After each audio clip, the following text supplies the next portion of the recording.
The crystal glasses clinked as Robert Morrison Sr. finished his toast, his eyes boring into mine with barely concealed contempt.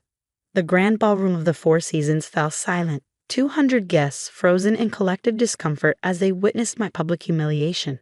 My husband, Robert Jr., ripped my hand under the table so hard his knuckles turned white. I'm Victoria Chin Morrison, and this is the story of how I transformed a failing family business into a $100 million enterprise, only to have my father-in-law try to destroy everything I'd built, including my marriage. To protecting family legacy, Robert Sr. continued, his voice carrying across the ballroom, and to ensuring that opportunists don't steal what generations have worked to build. He raised his glass again, making sure to catch my eye. The message was clear. I didn't belong. The irony? When I first joined Morrison Technologies 7 years ago, it was hemorrhaging money, trapped in outdated business models and failing to adapt to the digital revolution.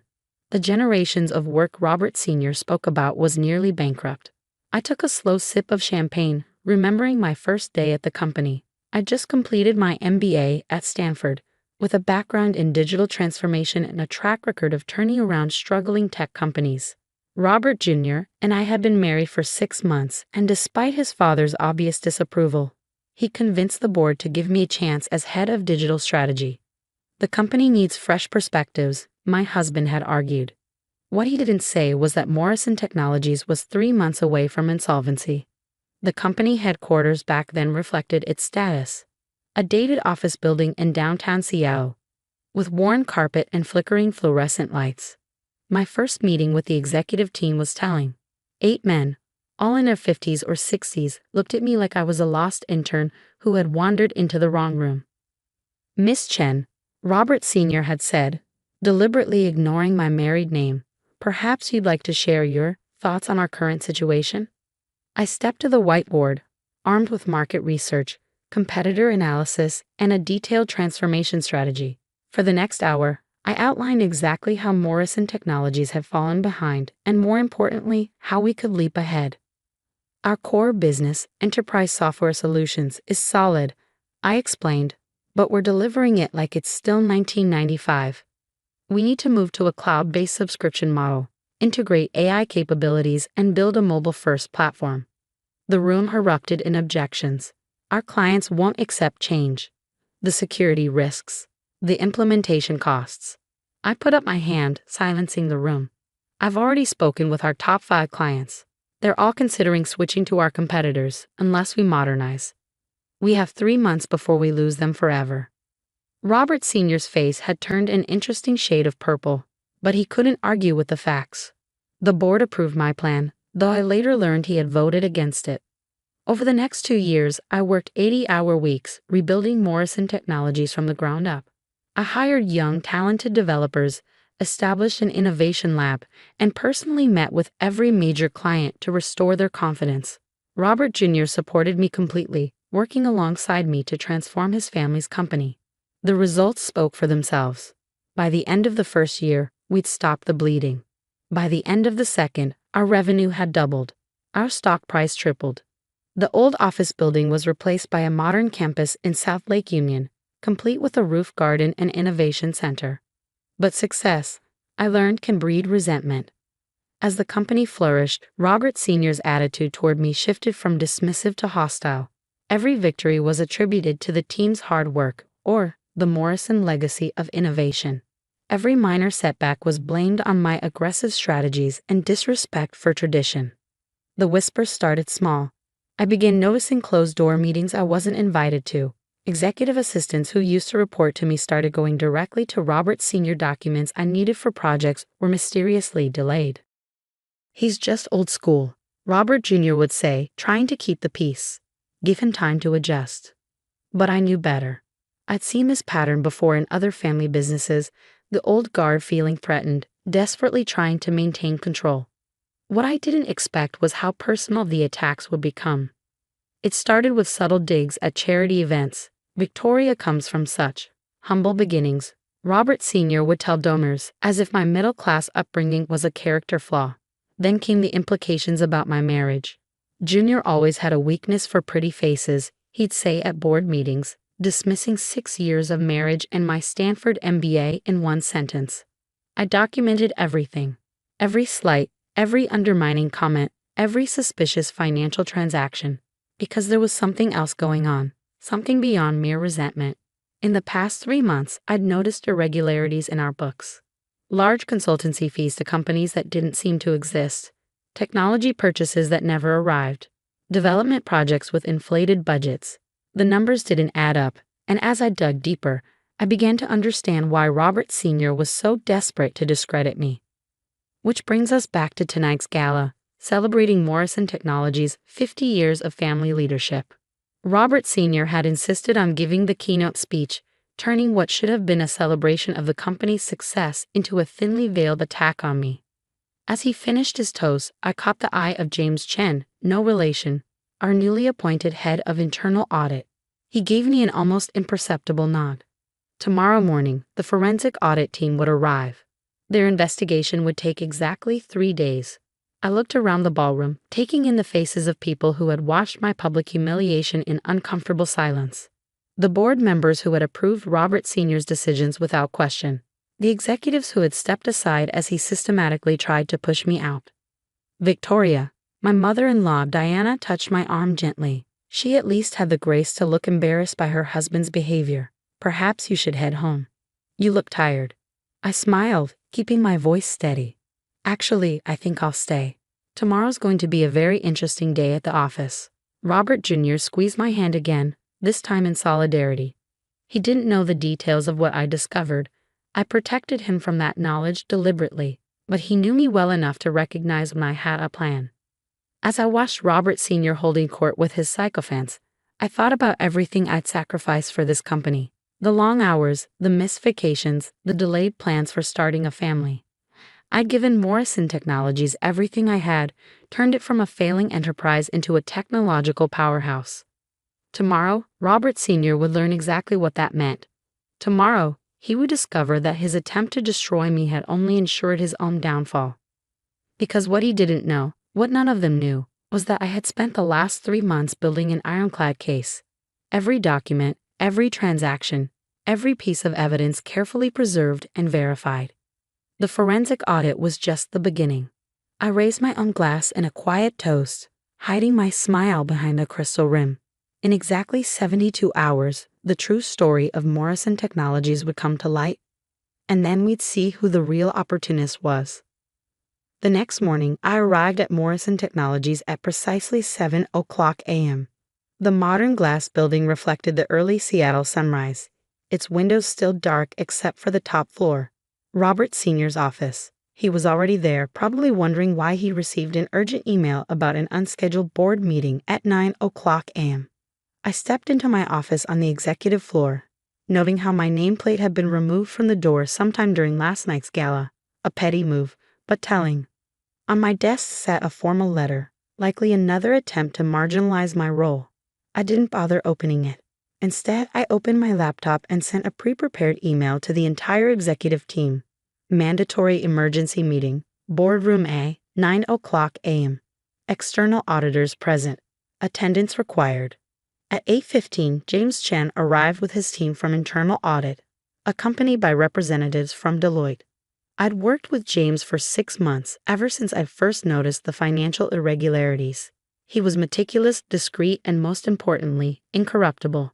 Everything's ready, he said, setting up his equipment in the boardroom.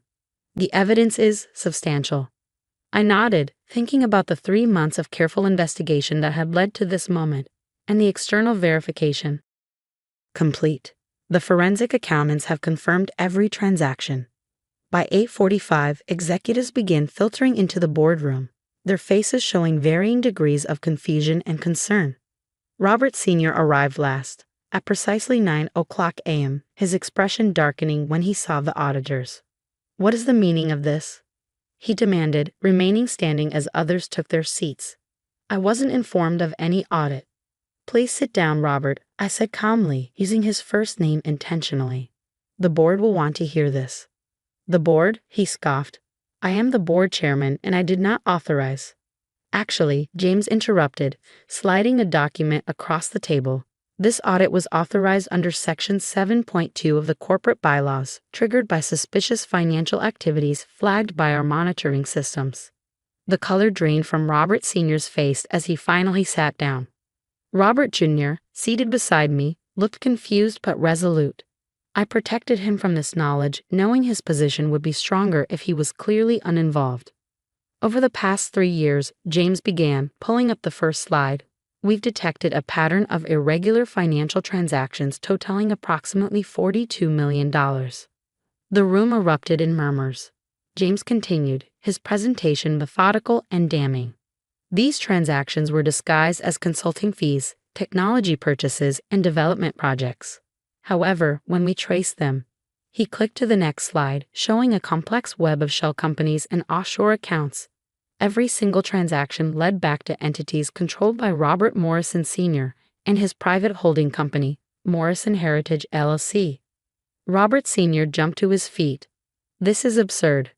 I built this company.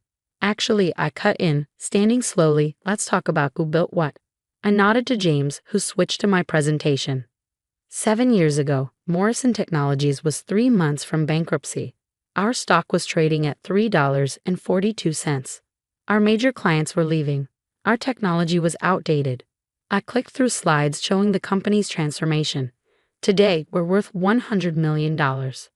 Our stock closed yesterday at $78.25. We have a 2-year client waiting list. I turned to face Robert Sr. directly. You call me a gold digger? Let's look at who really tried to steal from this company. The next hour was brutal. James and his team laid out years of financial manipulation. Robert Sr. had been systematically siphoning money from the company, using increasingly sophisticated schemes to hide his tracks. But he'd made one crucial mistake. He'd underestimated me. The irregular transactions began exactly 1 month after our stock price first doubled. I explained to the stunned board. Every major company's success was followed by a new scheme to divert funds. While I was building the company up, you were quietly tearing it down. Robert Sr.'s face had turned an alarming shade of red. You have no proof. Actually, James interrupted again, distributing thick folders to each board member. We have extensive proof. Bank records, shell company registrations, forged authorizations. The SEC has already been notified. You set me up, Robert Sr. snarled at me. You gold-digging bitch, you planned this from the start. Dad, Robert Jr. stood up, his voice sharp. That's enough. But I held up my hand, calm in the face of his rage. No, let's address this. Yes, I married your son. Yes, I joined your company. But let's look at what each of us did afterward. I worked 80-hour weeks to save this company. I modernized our technology, rebuilt client relationships, and increased our value by 2,000%. You? I smiled coldly. You stole $42 million and tried to destroy my reputation to cover your tracks. The board members were flipping through the evidence, their expressions shifting from shock to anger. Morrison Technologies had strict rules about financial impropriety, rules that Robert Sr. himself had helped write. There's something else, James added, pulling up one final slide. We found evidence of insider trading. Mr. Morrison Sr. has been selling company secrets to competitors, including proprietary code from our new AI platform. That revelation broke the last thread of support Robert Sr. might have had. The board members looked at him with undisguised disgust. This wasn't just theft. This was betrayal of everything the company stood for. I move for an immediate vote of no confidence, said Margaret Chen, again, no relation, our longest-serving board member, and to notify law enforcement. The vote was unanimous. Security was called. As they escorted Robert Sr. from the boardroom, he turned to make one final attack. You'll regret this, he spat at me. You're nothing without the Morrison name. I smiled, thinking of the contract in my desk drawer. Actually, as of this morning, Morrison Technologies is now officially MT Global. The board approved the rebranding last month. I paused, savoring the moment, and I'm still Victoria Chen. I never took your name. The next few weeks were intense. The press had a field day with the story of corporate theft and betrayal. Robert Sr. was indicted on multiple charges of fraud and insider trading. The company's stock dipped briefly but recovered quickly once the full story emerged of how the theft had been discovered and stopped. Robert Jr. struggled with the revelation of his father's crimes, but our relationship emerged stronger. "You protected the company," he said one night as we sat in our home overlooking Lake Washington. "You protected our future." "Our future," I agreed, touching my stomach gently. We hadn't announced the pregnancy yet. There had been enough news lately. 1 year later, I stood at a podium in the same ballroom where Robert Sr. had tried to humiliate me. The company had just crossed the $250 million valuation mark. Our ad platform was revolutionizing the industry, and I was announcing our new charitable foundation dedicated to supporting women in technology. "Success isn't about names or legacy," I told the assembled crowd. "It's about vision, hard work, and integrity." Sometimes those who accuse others of being opportunists are simply projecting their own failures. Diana Morrison, who had divorced Robert Sr. after discovering he hidden money from her too, sat in the front row, holding my 6-month-old daughter. Robert Jr. stood beside me at the podium, our united front now stronger than ever. As I looked out over the crowd, I thought about that night 2 years ago, when Robert Sr. had tried to destroy me with a toast. He called me a gold digger, an opportunist, a thief. Now he was serving time in a federal prison, while I led the company he'd nearly destroyed into a new era of innovation and growth. Sometimes I mused, the best revenge isn't about getting even. It's about rising so far above your detractors that they become nothing more than a cautionary tale, a reminder that true success comes not from stealing and scheming, but from creating real value.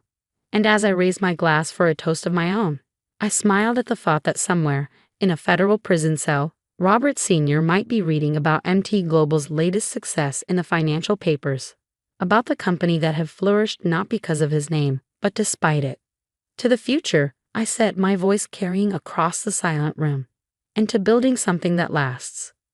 The crowd raised their glasses, and this time, there was no discomfort in their silence, only respect, admiration, and the shared understanding that sometimes the person they try to push out the door might just be the one holding the whole house up. Robert Jr. squeezed my hand as we left the podium, and I thought about how far we'd come, from the daughter-in-law they tried to marginalize to the CEO who saved and transformed their company, from the gold digger to the industry leader. Sometimes I realized they hand you the very tools they think will destroy you, never realizing you'll use them to build something greater than they could have imagined. And that, as I learned, was the sweetest revenge of all.